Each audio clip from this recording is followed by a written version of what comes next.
Hey everyone, James from TV here, bringing you another Inbetweenisode. Today we have a blind comparison again. We are comparing a couple different teas from 2005. One is named a BULANG, the other one is named a Lao Banzhang.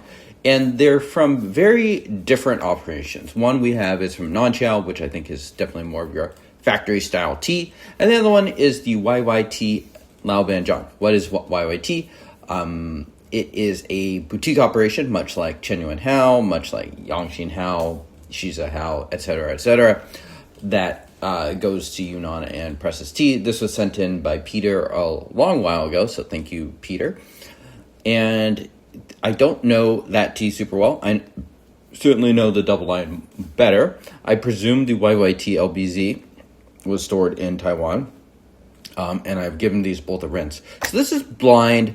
I think it's very possible that the storage is going to give these teas away quite quickly, but we'll see.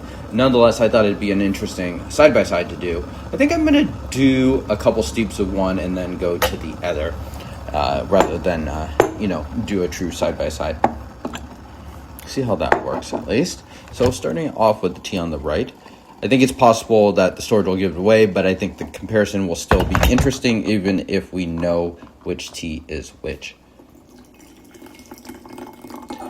So 2005, very tumultuous time in Pu'er. Production was just getting ramped up across the board. A lot of new operations, a lot of operations that had been in business for a few years coming out.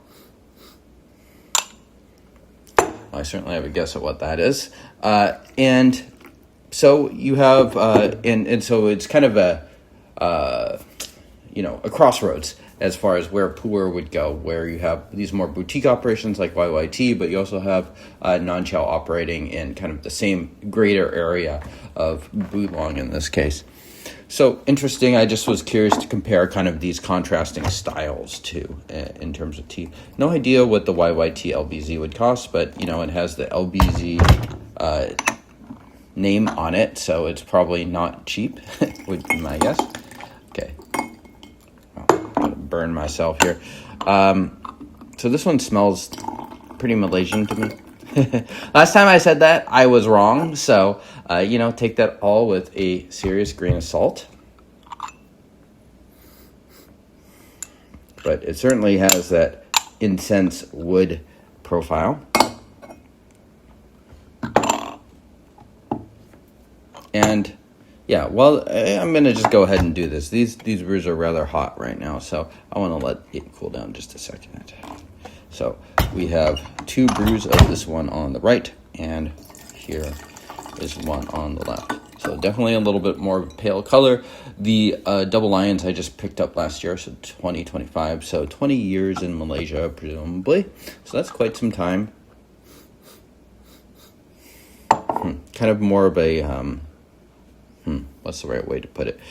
It's kind of a dry wood nose to this. The storage is definitely a little bit drier than what I presume is the Malaysian storage here on the right.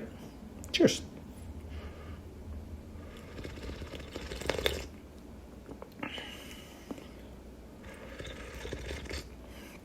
Yeah, we're big, thick in the barbecue already.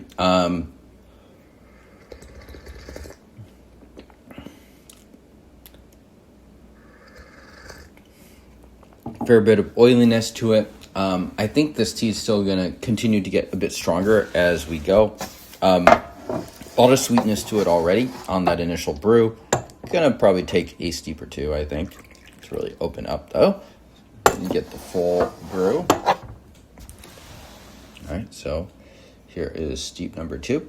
Curious if people have tried the YYT LBZ. They're one of those boutique brands that, has been available now for a few years, but I don't see a ton of people talking about them. I can't say that I am the hugest fan of a lot of their teas, but, some of them have been all right. The Banaching, I think, was a highlight. I got that one also sent by Peter.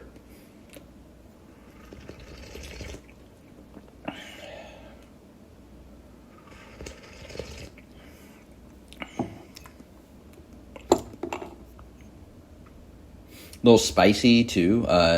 Just a note that I kind of associate with Malaysian storage. Just a nice complex wood incense profile. Bitterness is pretty mild, but there's good thickness, good oiliness. I like the texture to this too.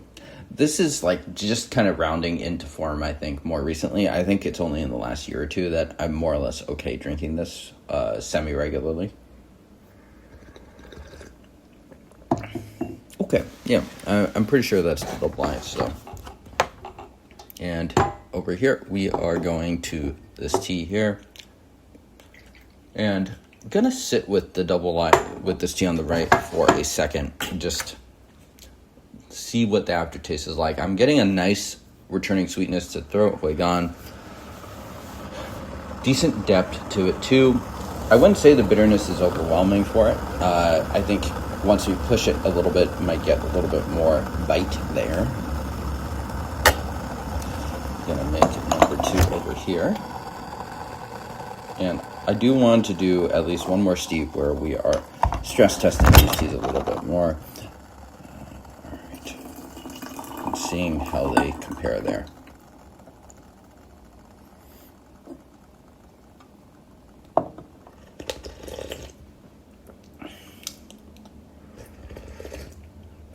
Higher toned, it remains in the wood category. You lose kind of that base incense to it.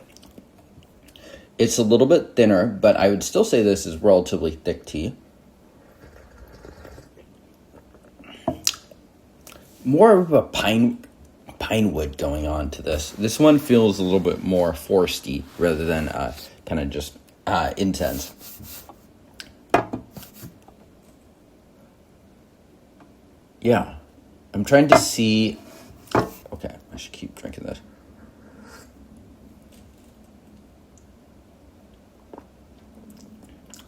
It's not bad. It's not bad. I do feel like the Double Lion is a little bit stronger. Of course, that was just the first steep. So yeah, let's keep going. See what we got here. I'm gonna make the steep number 3 of both of these guys too. I want to push it, but not a ton. These are both pretty, I would presume to be fairly strong teas. So I don't want to overdo things yet, but we'll go for 10 seconds.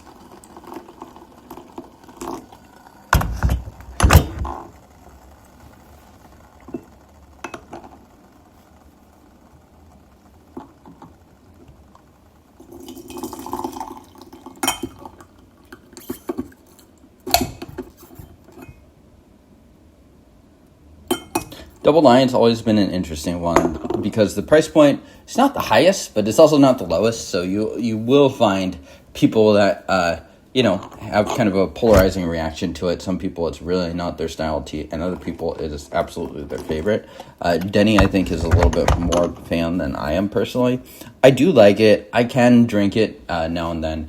I generally will go for kind of the blended nature of Nanqiao Tea Factory blends, even if maybe the material on the Double Lions is a little better, although I'm not a big material maximalist necessarily. All right, so here we go. Here is the tea on the left. All right, so this is the second steep of tea on the left.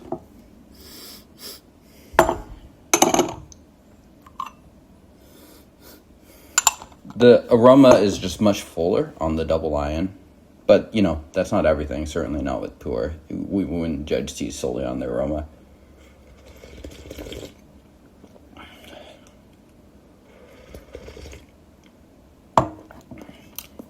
Wood, fruit. It's possible there's some incense, but it's just totally overshadowed by this tea on the right's incense. We're just going to do the reveal now. Get that done with. And yeah, sure enough, Double Lion over here. So this is the YYT LBZ.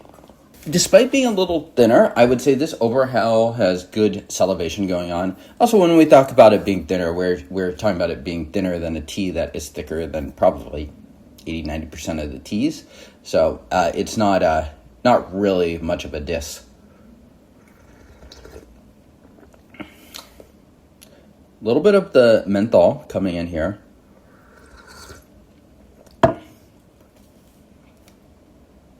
It has a little bit more of a silk refined texture to it that is kind of nice.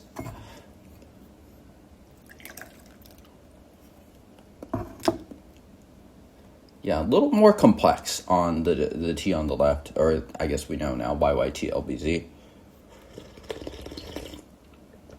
And then, but the Double Lion is just so meaty, so intense. I do feel like you do miss out a little bit of texture and things like that. It doesn't necessarily fill in all the notes on the midsection, but it is very good at what it does. Yeah, that is just a thick. That's a thick, tasty boy. Ooh, yeah, and a little sweaty for sure. Not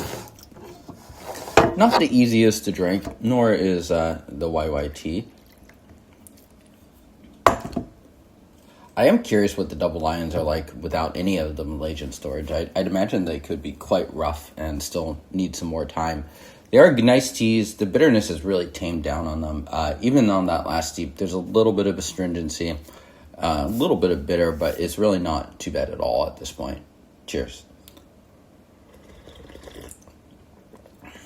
You know, nicely thick too, but it's a little sour. In terms of storage, I definitely prefer the Double Lion. Does the Double Lion have better material than this? I'm not totally sure. I think I prefer kind of the factory style processing on the Double Lion as well. I'm not sure what's exactly going on here with the YYT. It's not without appeal though. There's some nice things going on in terms of the salivation. I think the aftertaste has a little more depth to it too. It's just is a little bit more of a narrower, thinner profile than the Double Lion. So not quite a blowout, although I think for me at least the winner is the Double Lion, at least on these initial 3 steeps. Okay, so that concludes this episode. Thank you all for tuning in. I will see y'all next time. Cheers.